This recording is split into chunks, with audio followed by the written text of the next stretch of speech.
in March, on the 18th of March, when Israel collapsed the ceasefire and began attacking by air, land, and sea the Gaza Strip once more, the Arabic language spokesperson published another one of those maps, like the maps that we saw in the previous slides. And this was represented that what was shown on the map represented an expansion of the buffer zone from the 17% of the total area of Gaza, which was mentioned, up to 37% of the area of Gaza. So very significant, more than double what had been previously the perimeter buffer zone. The Israeli Prime Minister also stated openly that the Israeli pressure in the negotiations would include seizing territory. And the defense minister mentioned that as long as Hamas continues to refuse to release the hostages, it will lose more and more territory that will be annexed to Israel. So, very open statement, more and more naked, obviously, with the new American administration, less kind of need to actually cover up the plans that Israel has with this buffer zone. And then, Lewis, if you'll go to the next slide, or maybe a couple more slides, um, then it should be a map with an orange line on it. Yeah, that's the one. Thank you. So on the 31st of March, the Gaza Coordination and Liaison Administration, the CLA, provided international organizations with this map, known colloquially as the Orange Line map, which they referred to as the new buffer zone. This new buffer zone, according to this orange map, represents 48% of the total area of the strip. So we're talking about basically half of the Gaza Strip in this so-called new buffer zone. And it involved displacing hundreds of thousands of people, obviously, since it's such a huge proportion. So this is the kind of developments on the buffer zone side. And then since the 18th of March, Israel's also issued 21 displacement orders. So I think the next slide should be a good map for this. This is one of the OCHA maps, which I'm sure a lot of people on the call are familiar with. So the purple represents the buffer zone and the pink represents the displacement orders. And together, these two areas together represent 69% of the Gaza Strip, so over two-thirds of the Gaza Strip. So we know from Breaking the Silence and from our partners on the ground that this purple area, the perimeter buffer zone, is a no-go zone, or areas of it are also known as a kill zone, where the open fire policy seems to be as described in the testimonies.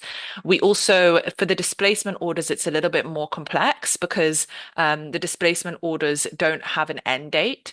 So Israel will order certain neighborhoods or areas to be displaced, sometimes after rocket fire from those areas, but no order will be given that the displacement order is now no longer functioning. So people will return because that is people's nature, to return to where they've come from, return to their homes or what's left of them.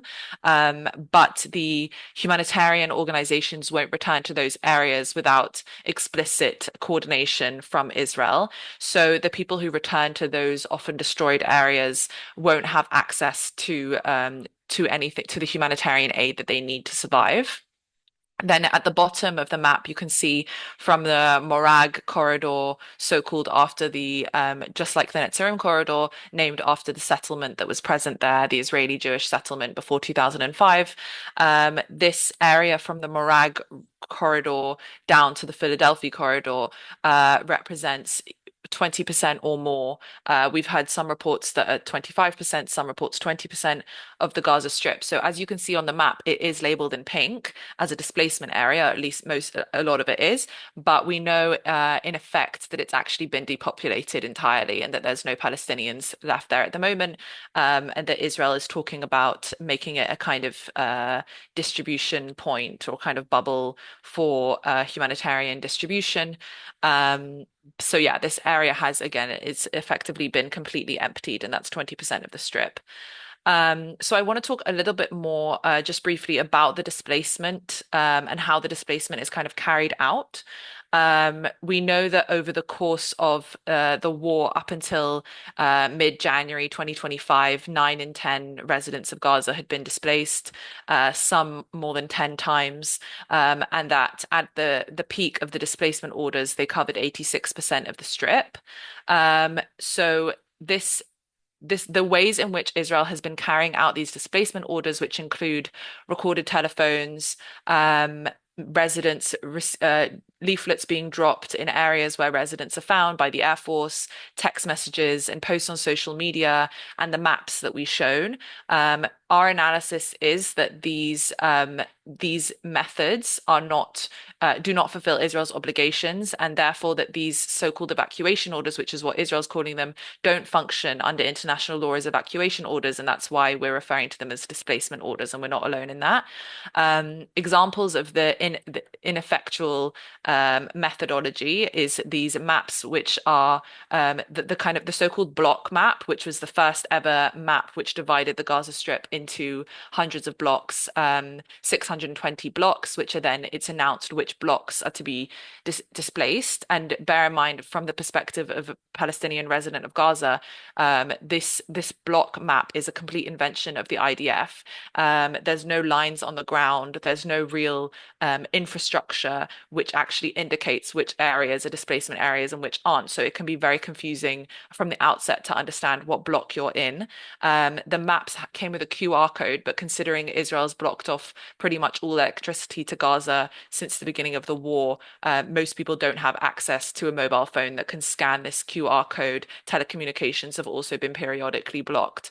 So it's quite an absurd method to use for communication to people in Gaza. The maps which are published in many occasions, the blocks which are highlighted physically on the map don't match the named blocks in the actual evacuation order. So it's very confusing to understand if you are actually located in a block that has an order on it or not. And an analysis by Professor Jakob Garb, published in the Harvard Data Repository, which Gisha commissioned, found that the Army's leaflets and sketches were unprofessional, illegible, and unusable. So that's one of the reasons why these displacement orders are ineffectual, and illegal under international law. And then I'll just use the last minute or two to talk about another reason why these orders and these evacuations are illegal, which is that the conditions into which people are being evacuated are unlivable in themselves. There's obviously been many, many reports of people being bombed on their way when they're evacuating or in the so-called humanitarian zones. And I'll just give a brief picture from a recent poll and study of the IDP camps within Gaza.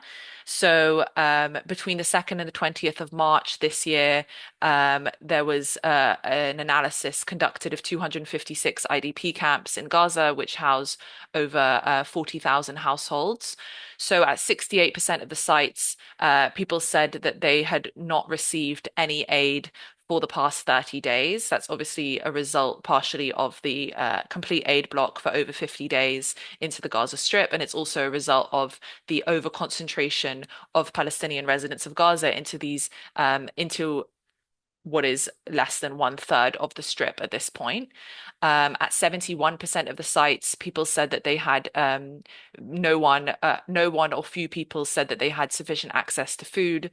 At 60% of the sites, people had insufficient access to drinking water. At 78% of the sites, people reported that they had no access to hand washing facilities.